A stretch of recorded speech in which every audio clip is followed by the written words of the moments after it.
Good morning and welcome to the Insider, the program that will take you through an exclusive look into political, economic and social development in Thailand.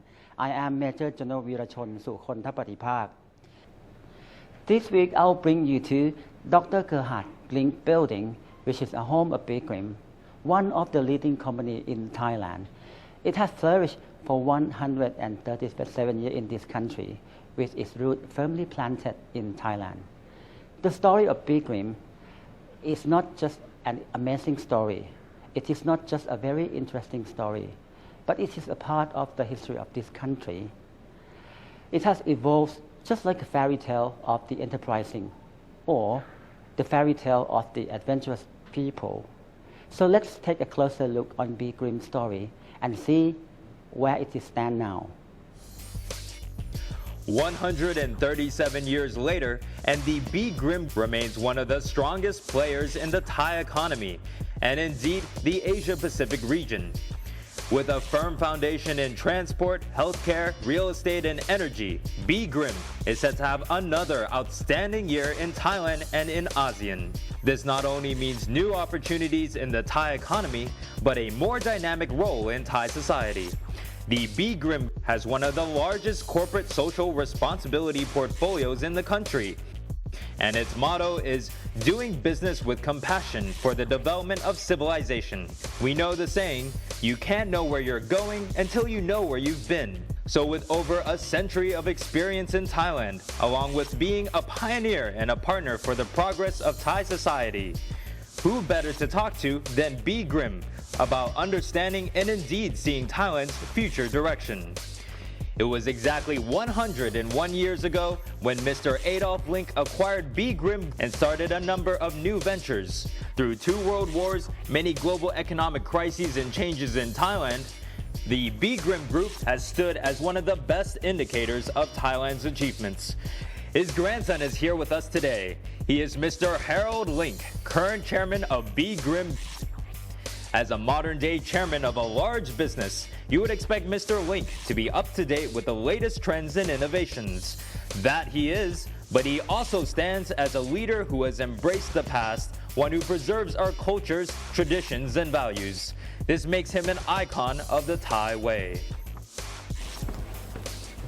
สวัสดีครับ สวัสดีครับ Well, thank you for having me here. Warm welcome Thank you to so Bigrim. much. Thank you for coming. Thank you so much. Really good honor to have you here.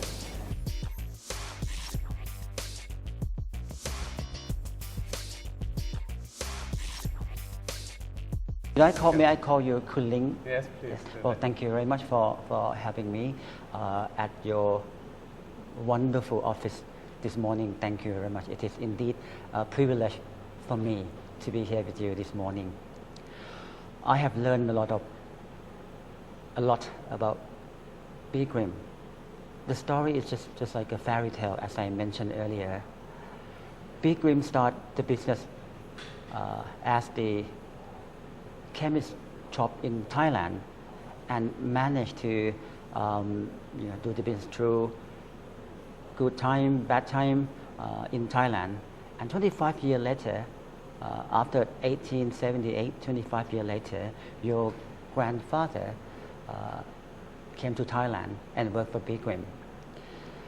I suppose that during that time, it's very important time for Thailand because we were talking about modernization.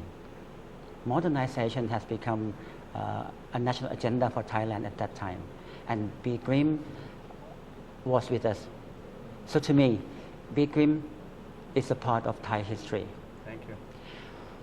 Just wondering why Thailand is chosen for your family to do the business. First of all, warm welcome to us here. Thank you. We really think it's a great honor and pleasure. Same as we think it's a great honor and pleasure that we are allowed to live here in Thailand. My father, my uncle, my grandfather, they were always so highly appreciative of being able to live here. Why did he come here? Actually, the story starts with the 2 founders. So Alvin Miller, he was the son of a well-situated lawyer in Vienna and felt the urge to go abroad, see the world, and go into business.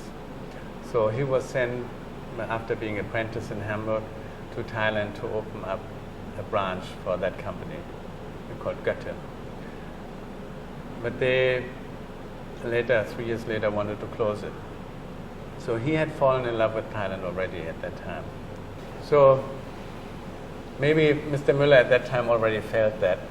He also later married to a Thai lady, and he was highly honored. He became Luang, and then became Prat Padipat Rajapasong. So, young man, he loved Thailand, he wanted to stay. He saw that there are not enough medicines in Thailand. People might die unnecessarily. So he wrote to his friend Bernhard Grimm, who was a pharmacist, to please come. So they set up maybe the first modern medicine company in Thailand at that time, 1878. I was told by the Snip-Wong family, because Big Grimm, we already had forgotten that. So when the company expanded, then Mr. Müller was looking, first of all, they were looking for a successor, and they were looking for somebody to manage the pharmacy. And my grandfather applied. And from what I've seen at Big Grimm, all the partners, they always felt that they are an really integrated part of society. So they always saw that whatever you do, you have to do something which is community-oriented. Like the founders, they built the Wat Moon Jindaram on Klong Si. Why? Because they wanted to have their workers who work on the Klong to have a place to worship. And Mr. Müller's wife also had asked him to build something like that. Can I put this way?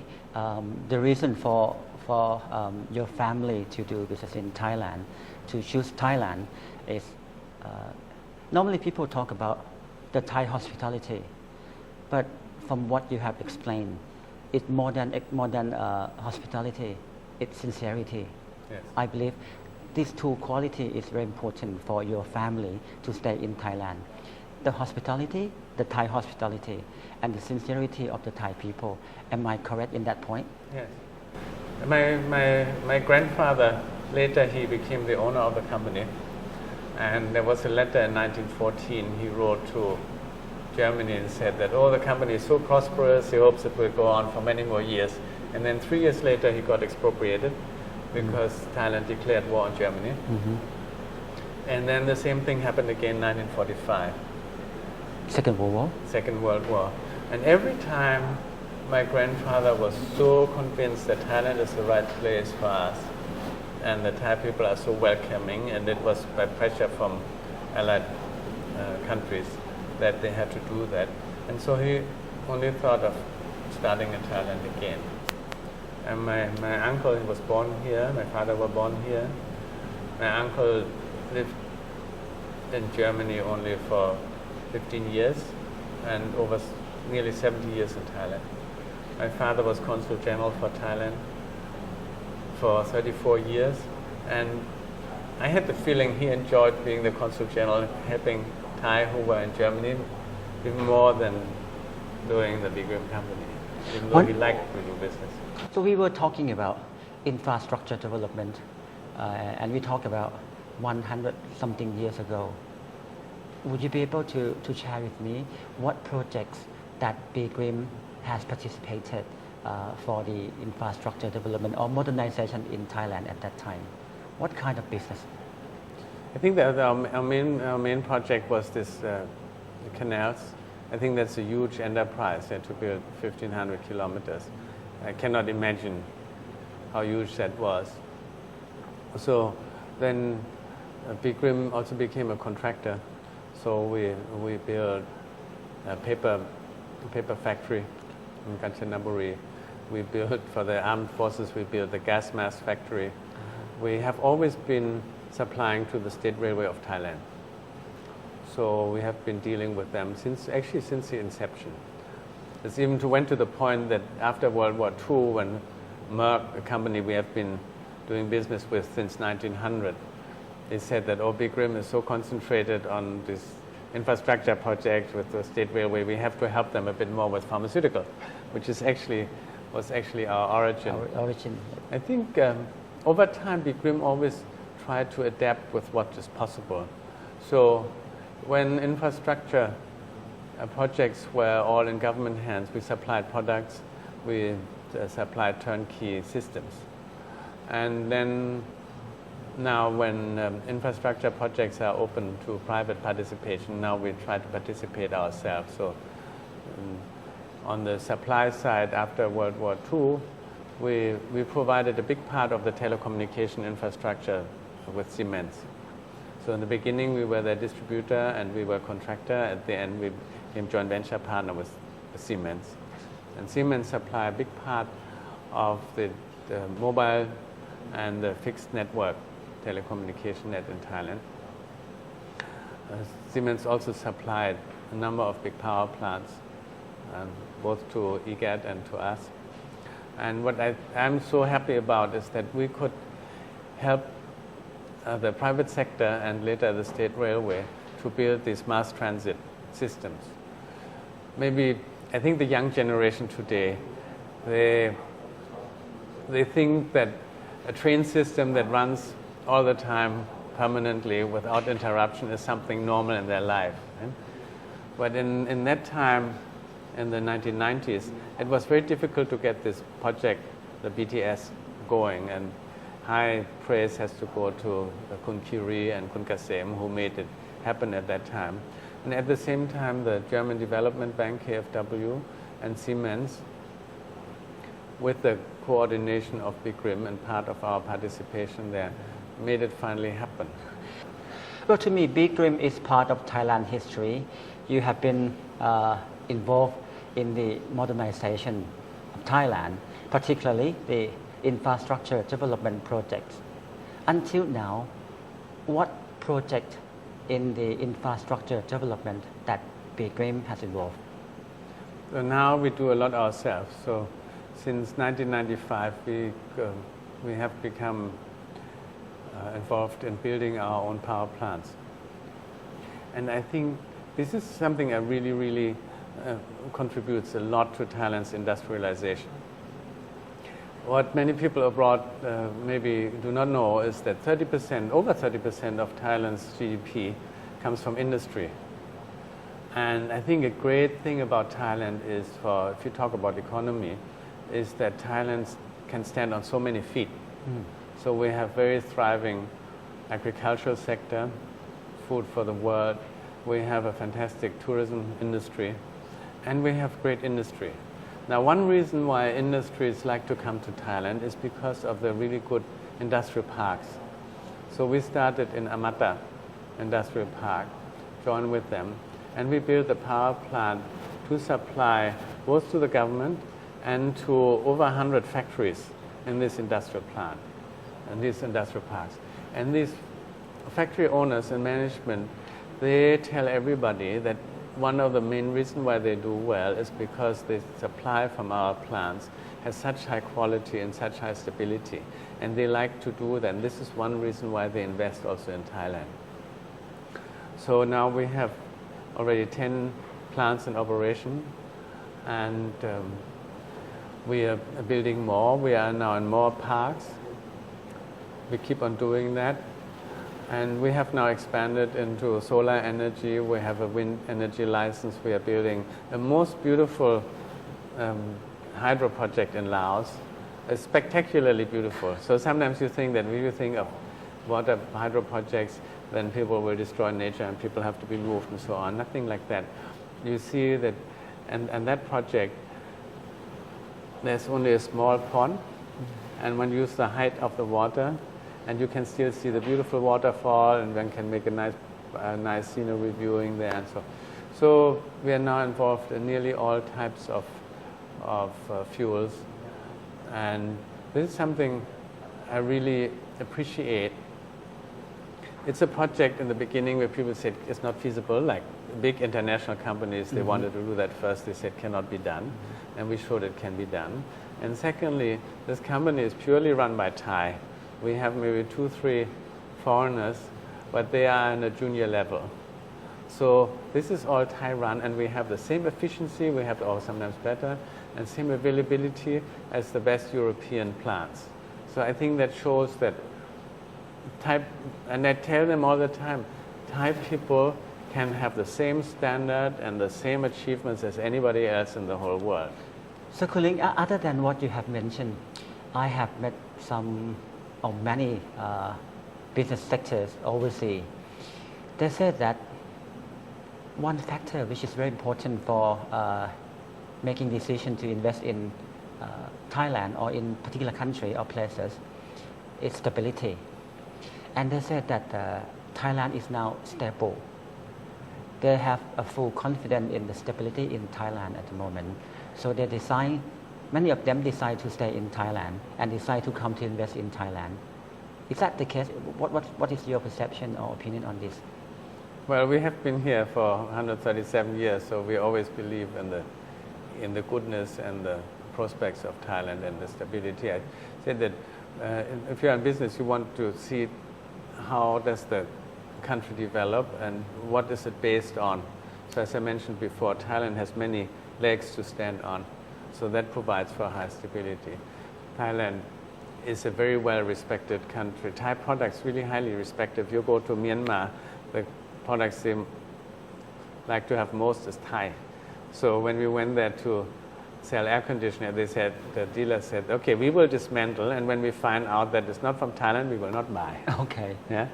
So Thai produce really high quality products. I think we have a really high cohesion in Thailand. See, sometimes people get carried away with the color game or look at demonstration and so on. I grew up in a Germany that was very strongly divided between people who are really serious socialists and people who wanted to continue as it was. In our class, you have a division, really. On one side, the socialists, they want to expropriate everybody. They want the government to do everything. They want to take everything away from those who have. And the other who think that that might not be the proper way. So in Thailand, you see, no matter what color people have, they all want the country to prosper, the commercial sector to go ahead. Nobody ever wants to do anything to foreign companies. Yeah? So they all want more foreign investment to come. So it's more, I think it's a more maybe political view in one or the other direction. And it's much less divisive as it was in Germany when I was there. And you can see that one of our most successful chancellors lately, who introduced a lot of reform, make Germany now as strong as it is, he was a super socialist when he was young. So people also change. And I think you can also say that people mature, people look back, and Thailand have a great capacity to forgive. So I think that is a great part of stability is you have a predominantly Buddhist country, which is already compassion is part of Buddhist culture. You have a cohesive population who mainly from the same background. You have, of course, the monarchy, which is something which shows worldwide when you have a constitutional monarchy, is something that people can relate to and look up to. We, of course, we are so blessed with His Majesty because you can see that he lives for Thailand. He does everything that the country will develop well. And what, of course, people like me very much enjoyed is when we had the flooding problem, everybody could see that if you're really for the country and you had followed His Majesty's ideas, then we might have less problems with the flooding. So there are so many factors that Thailand has stability, and we are so confident. We keep on investing tens of billions of baht into Thailand. And the past has showed us things correct. And we can, from here, you can go to many other countries. It's a great hub.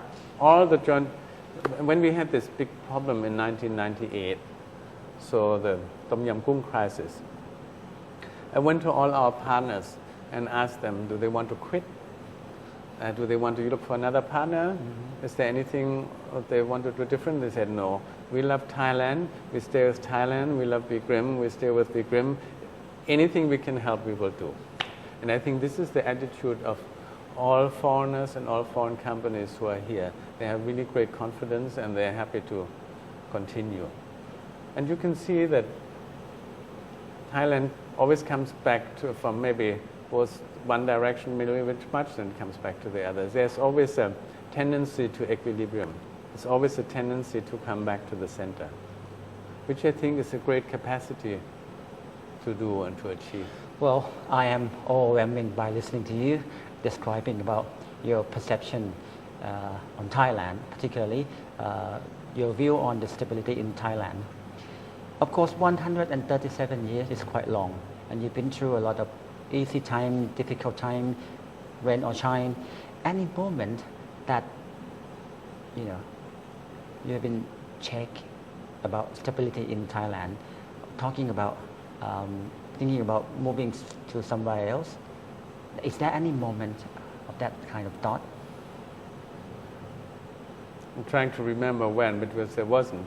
Because even when we have this, when we have the strive here, a demonstration of somewhere very close to my home and somewhere very close to our office, we know that this is temporary, this will go away. Mm-hmm. And we know that actually all the people who are one side, they actually have cousins and daughters and sisters and friends and colleagues who are on the other side, and then outside the demonstration they will talk to each other. So I know they will all, there will be a solution. Sometimes this look maybe is violent, but I think if you look at European countries, when they burn the streets in Paris, everybody knows this will be fine after a few days. Then the police comes out and they have a fight here and there, and people die. America, you have these demonstrations all the time. You have some violence all the time. There are over 60 million people living here in Thailand. So there must be some possibility for people to have maybe some crime, violence. But Thailand overall will always have a fine-tuned equilibrium, always go fine. You can see, you can just look at the history. We had always these movements, and it always came to a good solution, because finally Thai people think we are Thai, and we have friends in all quarters, and finally we are forgiving, and finally we like to have a good life together, because this is what life's all about. People want to be happy. So I can feel that from what you have discussed or what you have shared with me today, stability is now in Thailand, and of course people can confident in Thailand, and the Thai people should not take things for granted for what we are having, for what we are doing in Thailand. And of course, in order to achieve everything, in order to success in living your life or doing business, compassion is also the key word. Yes. I think we have learned a lot from you. I have learned a lot from you, and the viewer at home would also learn a lot from you. Well, thank you very much for sharing the very, very wonderful thing, wonderful perception with us. Thank you so much. Thank you.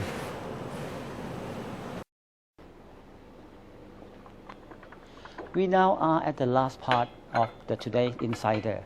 We spent nearly 25 minutes with Kun Ling, and I believe that we gained much more than we spent today. Kun Ling has assured the Thai people and the foreigner who want to come to visit Thailand or to invest in Thailand that Thailand is now stable. And he admired the resilience of the Thai people, the resilience of this country, which is very important for making the environment conducive for doing business in Thailand. But the conversation hasn't over yet. We still have plenty of time to talk to him next week. And of course, we will continue our interesting conversation with him again. Please join me next week. สวัสดีครับ